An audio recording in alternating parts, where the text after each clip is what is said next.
बिस्मिल्लाहिर्रहमानिर्रहीम। अब हम स्टार्ट करते हैं ऑर्गेनिक केमिस्ट्री से।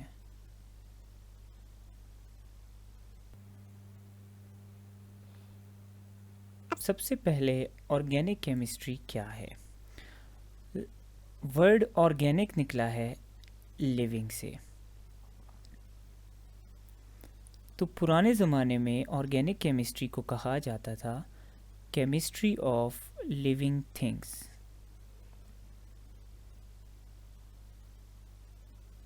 Chemistry of living things was considered as organic chemistry.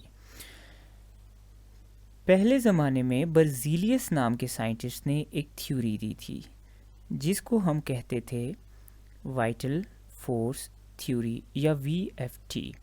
According to VFT, organic compounds सिर्फ और सिर्फ लिविंग थिंग्स में प्रोड्यूस और डिस्ट्रॉय होते थे। वाइटल फोर्स थ्योरी के मुताबिक लिविंग थिंग्स के अंदर सर्टन वाइटल या इम्पॉर्टेंट फोर्सेस मौजूद थीं जो हमारे पास रिस्पॉन्सिबल थीं ऑर्गेनिक कंपाउंड्स को प्रोड्यूस करने के लिए। ये जो हमारे पास फोर्सेस थीं ये नॉर्मल लेबॉर्ट्री में अवेलेबल नहीं थीं। तो बर्ज़ीलियस की वाइटल फोर्स थ्योरी के मुताबिक ऑर्गेनिक कंपाउंड्स को सिर्फ और सिर्फ लिविंग ऑर्गेनिजम्स के अंदर सिंथेसाइज किया जा सकता था क्योंकि लिविंग थिंग्स के अंदर सर्टेन वाइटल फोर्सेस मौजूद हैं जो ऑर्गेनिक कंपाउंड्स की प्रोडक्शन के लिए एसेंशियल हैं। ये फोर्सेस लेबॉर्ट्री में मौजूद नहीं हैं। लेकिन हमारे पास ये कॉन्सेप्ट वॉइड कर दिया गया। हमारे पास एक साइंटिस्ट था फ्रेडरिक वॉहलर।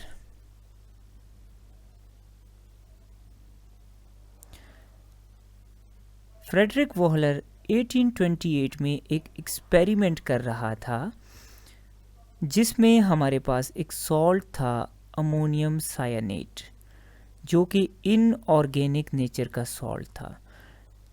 ये अपना कोई रिसर्च एक्सपेरिमेंट कर रहा था इस सॉल्ट के साथ। इसने ये नोटिस किया कि जब सॉल्ट को इसने हीट किया तो इसको नीडल लाइक क्रिस्टल्स नज़र आए। इसको सॉल्ट को हीट करने पर नीडल लाइक क्रिस्टल्स नज़र आए और नीडल लाइक क्रिस्टल्स हमेशा एवरीवन नोज कि यूरिया की पहचान है। तो हुआ क्या कि इस बंदे के पास लेबॉर्ट्री में अमोनियम साइनेट जो कि इनऑर्गेनिक कंपाउंड है उससे प्रोड्यूस हो गया यूरिया जो कि ऑर्गेनिक कंपाउंड है और ये फॉर द फर्स्ट टाइम हुआ।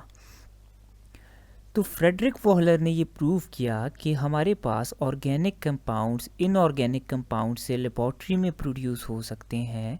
तो एफ वॉहलर ने क्या किया, वाइटल फोर्स थ्योरी को डिस्कार्ड कर दिया। ही डिस्कार्टेड वाइटल फोर्स थ्योरी। उसने कहा कि organic compounds can be produced in laboratory from inorganic compounds. तो सवाल ये पैदा हुआ कि ये जो ऑर्गेनिक केमिस्ट्री की डेफिनेशन थी पहले केमिस्ट्री ऑफ लिविंग थिंग्स, ये तो हो गई ख़त्म। अब ऑर्गेनिक केमिस्ट्री को कैसे डिफ़ाइन किया जाए? तो ऑर्गेनिक केमिस्ट्री की नई डेफिनेशन आई कि ये देखा गया कि ऑर्गेनिक कंपाउंड्स में हाइड्रोकार्बन्स हमेशा मौजूद होते हैं। तो ऑर्गेनिक केमिस्ट्री को ऐसे डिफ़ाइन किया गया, it is the chemistry of hydrocarbons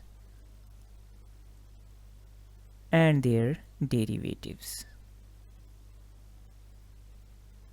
तो ये ऑर्गेनिक केमिस्ट्री की मॉडर्न डेफिनेशन यूँ हो गई।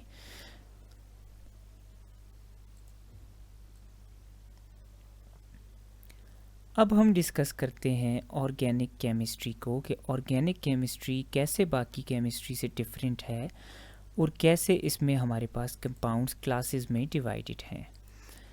तो सबसे पहले ऑर्गेनिक केमिस्ट्री में मेन जो हमारे पास चीज़ है दैट इज़ हाइड्रोकार्बन। हाइड्रोकार्बन वो कंपाउंड हैं जिनमें कार्बन और हाइड्रोजन मौजूद है।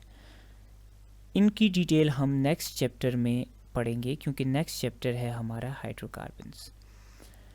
अब बाकी जितनी भी क्लासेस ऑफ कंपाउंड्स हैं वो यूजुअली हाइड्रोकार्बन से डिराइव होती हैं। से फॉर एग्जांपल इस हाइड्रोजन को मैंने रिप्लेस कर दिया हैलोजन से तो हमारे पास आ गई अल्काइल हैलाइड्स। इस हाइड्रोजन को मैं रिप्लेस कर देता हूँ हाइड्रोक्साइड से, तो मेरे पास आ जाती हैं अल्कोहल्स। इधर मैं कोई और ग्रुप लगा देता हूँ तो कोई और क्लास में कन्वर्ट हो जाता है। तो फ़र्क ये है कि जितनी क्लासेस ऑफ कंपाउंड्स हैं वो सारी किससे प्रोड्यूस होती हैं, हाइड्रोकार्बन से। तो hydrocarbons are main parent compounds in organic chemistry.